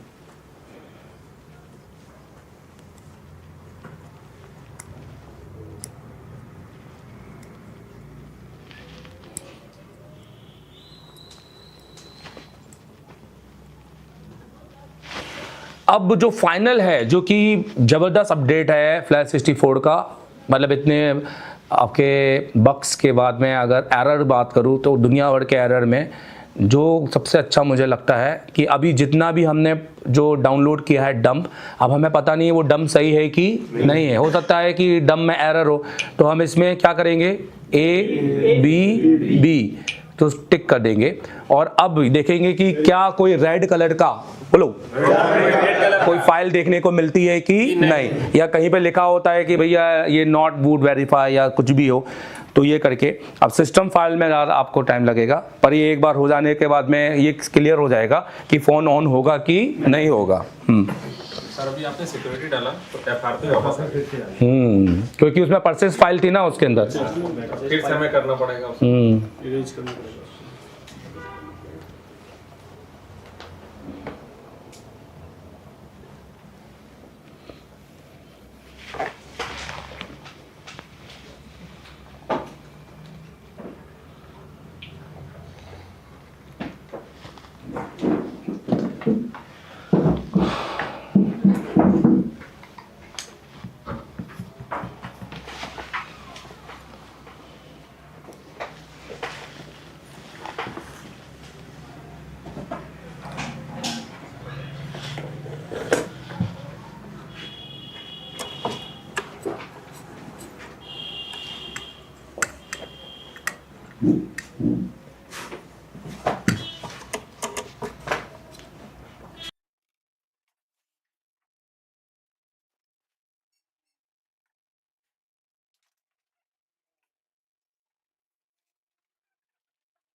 पार्टीशन सारे वेरीफाइड हो चुके हैं, पार्टीशन में कोई दिक्कत नहीं है। अगर यहाँ पे लिखा होता पार्टीशन करप्टेड तो समझो कि आपका डम खराब है, आपको डम चेंज करना है आपका।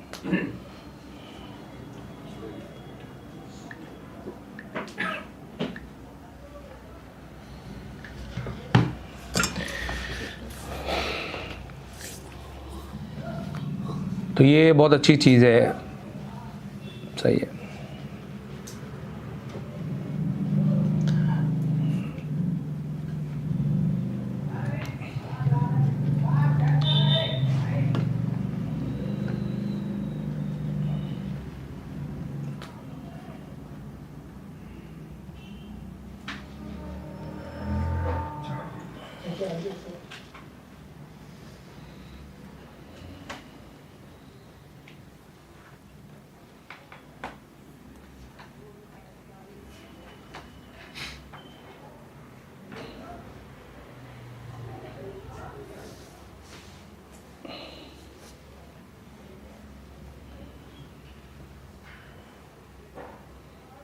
चलो, तो कुछ भी दिक्कत नहीं गई, तो अभी हम क्या करें?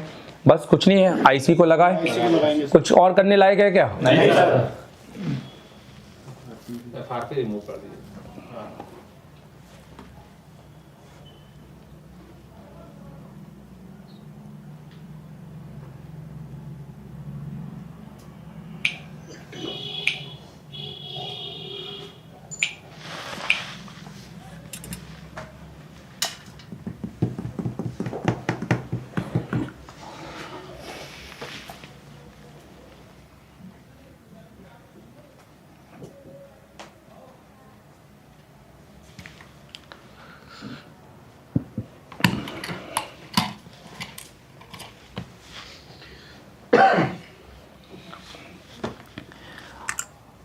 ये कौन सी आईसी थी? और ये कौन सी आईसी है? कौन सी लगाएं? ये वाली लगाएं।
देखो ये सेट कभी भी ऑन नहीं होगा अगर इसको सही आरपीएम की नहीं मिलेगी तो। आरपीएम की मिलने के बाद ही ये सेट क्या होगा, ऑन। ध्यान देना, कोई भी सेट जिसके आरपीएम की मैटर करती है तो वो ऑन नहीं होता है, वाइब्रेट करता है। वाइब्रेट कर देगा पर ऑन नहीं होगा। ऑन होने का मतलब आपका आपने जंग जीत ली है। हेलो, हाँ, मतलब आपने आरपीएम की को सही लगाया है, प्रोग्रामिंग भी आपकी सही है। फर्स्ट लोगों पर रहेगा अगर सेट तो समझो कि अभी भी प्रोग्रामिंग में कहीं ना कहीं फॉल्ट है। मतलब अब हम डायरेक्टली यूएसबी से भी क्या कर सकते हैं, फ्लैशिंग। बट सेकंड लोगों पे आ जाने का मतलब है कि हमारा सॉफ्टवेयर अब पूरी तरीके से ओके हो चुका है। अब मैटर किसका होगा, जिसमें पहला बोलो या तो सीपीयू रिबॉल, दूसरा या वाईफाई एचडीआर, और तीसरा मेन पीएम निकालकर हमें एक बार क्या चेक करना पड़ेगा, एलडीओ। मेन पीएम को भी रिबॉल करने से हो जाता है कई बार, मैं एलडीओ चेक करने से, क्योंकि कोई भी हो सकता है, कोई डीपीडीटी का कैपेसिटर शॉर्ट हो जाए, कोई आरएफ का हो जाए, कुछ भी हो सकता है जिसकी वजह से कोई I2C की लाइन हो जाए, कोई I2C की लाइन मिस हो जाए। तो सीपीयू को अगर कोई I2C के पुलअप भी अगर रजिस्टर भी मिस हो गया तो आपका सेट सेकंड लोगों पर आ सकता है। समझ में आ रहा है मेरी बात? क्वालकॉम के अंदर अगर आपको पुलअप रजिस्टर्स लगे होते हैं जो खास तौर पर आपके पीएम के साथ होते हैं, जो पीएम के साथ कनेक्ट होते हैं या चार्जिंग आईसी के साथ कनेक्ट होते हैं, उनकी बात नहीं कर रहा, जो लाइट के साथ कनेक्टेड है या जो डिस्प्ले के साथ कनेक्टेड है, आपको उनके रजिस्टर्स भी देखने हैं कि सारे आपके 1.8 दिख रहे हैं कि नहीं, रजिस्टर दूसरी ओर जीआर दिख रहा है कि नहीं दिख रहा है। चलो देखते हैं कि अभी क्या सीन बैठ रहा है। तो हमने यहाँ पर एमएमसी चेंज की है Realme 5i की। Hello, yes sir. ये हमारा पहला हम एमएमसी दिखा देते हैं। पहले हमारे पास ये लगी थी, yes, और उसके बाद अब हमने ये लगाई है। ठीक है, अब देखते हैं कि क्या कंडीशन है सेट की। देखिए यहाँ दिखाइए जरा, यहाँ पे थोड़ा इस तरह से दिखा दूँ।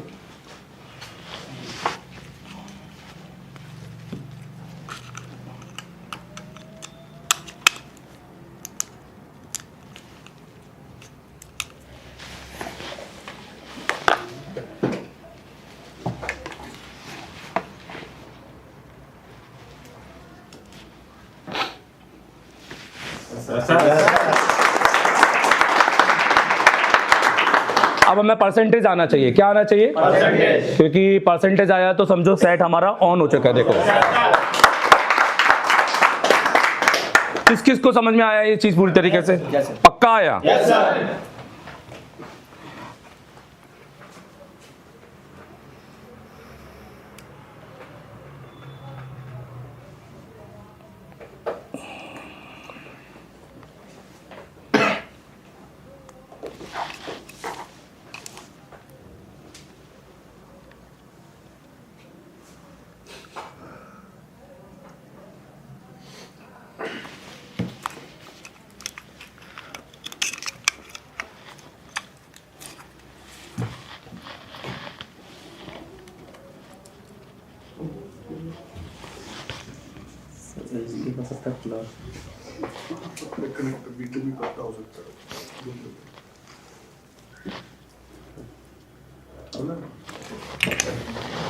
अब हम देखते हैं कि क्या ये हमारा सेकंड लोगो पे जाता है कि नहीं। मैटर हमारा सेकंड लोगो है। हेलो, फर्स्ट लोगो हमें, क्योंकि ये का दिखाना, ये देखो सेकंड लोगो।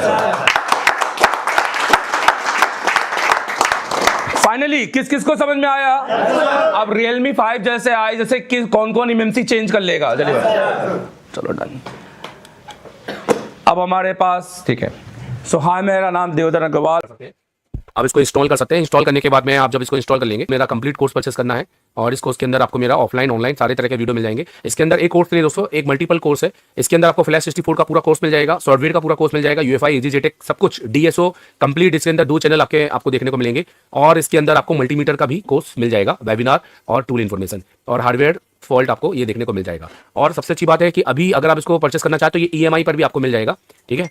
आप इसको EMI पर भी इसको खरीद सकते हैं। इसका कोर्स का फायदा उठाएं, घर बैठकर आप इंडिया में हो या इंडिया से बाहर हो, आपको बस मास्टर कार्ड अप्लाई करना है और आप 2500 वीडियो का कंटेंट यहाँ पर परचेस कर सकते हैं। आप एसर टेलीकॉम की ऑफलाइन क्लासेस को देख सकते हैं और ये सिर्फ 1 महीने का नहीं है, अगले 11 महीनों के लिए जो भी हम क्लासेस डालेंगे वो आपको यहाँ पर देखने को मिलेगा। जैसे ये मेरी क्लासेस हैं ऑफलाइन। इनके बाद अगर अभी आप इसमें हेलो ठीक है आउट पर रजिस्टर का टाइम, तो ये पूरी क्लासेस आप देख सकते हैं और ऐसा नहीं है कि सिर्फ 1 महीने की है, ये क्लासेस पुराने महीने की तो है और अगले 11 महीने की भी आप ये देख सकते हैं। तो अभी जाइए और इसको एनरोल कीजिए। Thank you very much. Tech lab है जिसके अंदर आप जस्टिफिकेशन करें कि भैया मैं जीरो से आया हूं, मैंने क्या सीखा है। क्योंकि दोस्तों हमें आपको अपडेट में एक रियल एडवांस देना है, ना कि खाली अपने नाम के आगे एडवांस लिख देना है। हमें बाकी एडवांस को प्रूव करना है कि हमने एडवांस दिया है कि नहीं दिया है। उसके लिए आप हमारे दिए गए नंबर पे कॉल कर सकते हैं 70073192 MD सर से, और अगर पढ़ना चाहते हैं तो आप हमें ज्वाइन भी कर सकते हैं। मैं देवेंद्र अग्रवाल, आज हमने दिया बहुत बड़ा अपडेट। अब कहानी बदलेगी। एशिया टेलीकॉम में शुरू हो चुका है एक नया चैप्टर। ये ट्रेनिंग नहीं, ये है क्रांति। हर एक बच्चे के पास में एक 2 SMD होनी चाहिए, हर बच्चे के बाद में एक पावर सप्लाई होनी चाहिए, हर बच्चे के बाद में एक प्रीमियम आयरन होना चाहिए। देश का एकमात्र इंस्टीट्यूट एशिया टेलीकॉम, जिसे डायरेक्ट चाइना की कंपनी ने कोलैब किया है। कराते हैं एंड्रॉइड पे केवल काम, यह आईफोन के लिए नहीं है, तो आप आईफोन के लिए बिल्कुल भी आप ये वीडियो को स्किप कर सकते हैं। एंड्रॉइड दोस्तों सबसे पहले तो हमारा काम है, हम इस कोर्स को बोलते हैं CPU मास्टर। ये ऑल इन वन कोर्स है। ये कोई ऐसा नहीं है कि आपने सॉफ्टवेयर पढ़ना है तो सॉफ्टवेयर पढ़ा देंगे, MMC पढ़ना है तो MMC पढ़ा देंगे। ये ऑल इन वन कोर्स है। अगर आपको ऑल इन वन पढ़ना है, एक फीस में सब कुछ, जिसमें आपको रहना खाना वोट सब कुछ हो और आपके साथ जाकर 11 महीने का अपडेट भी, जिसका हम एक थोड़ा सा नॉमिनल चार्ज लेते हैं, और वो भी क्यों, वो हम इसको आपको बताएंगे वीडियो के एंड में, आप देखिएगा जरूर। दोस्तों इस कोर्स को हम कहते हैं CPU मास्टर कोर्स, क्योंकि हमें CPU मास्टर आप देखेंगे ये एशिया टेलीकॉम का है, कंप्लीट एंड्रॉइड कोर्स और मास्टर एंड्रॉइड कोर्स। ये हमारे ऑनलाइन कोर्सेस है, आप इनको भी ले सकते हैं, मैं इनकी डिटेलिंग नहीं करूंगा। CPU मास्टर कोर्स होता है, हमें बच्चों को CPU का मास्टर बनाना है एंड स्किल। तो हम हमेशा सबसे पहले हमारी काउंसलिंग करते हैं कि बच्चा बैठने लायक है कि नहीं। हम हर एक को एडमिशन नहीं देते हैं। अगर कोई गलती से एडमिशन लेके आ भी जाता है तो हम काउंसलिंग क्लास में उसको अलग कर देते हैं, हम उनसे फीस नहीं लेते हैं। मतलब अगर आप 10 घंटे बैठने के सक्षम हो, अगर आप इतनी मेहनत करने के लायक हो। लैब है, यहाँ इतने सारे जो टूल्स हैं ये सब आप यूज भी करते हो कि खाली ऐसे देख लेते? ये एक पहला इंस्टीट्यूट है जहाँ टूल यूज होते हैं। हेलो, पन्नी लगे वाले टूल नहीं है, ठीक है। एशिया टेलीकॉम नाम सुन के फ्लावर समझे क्या?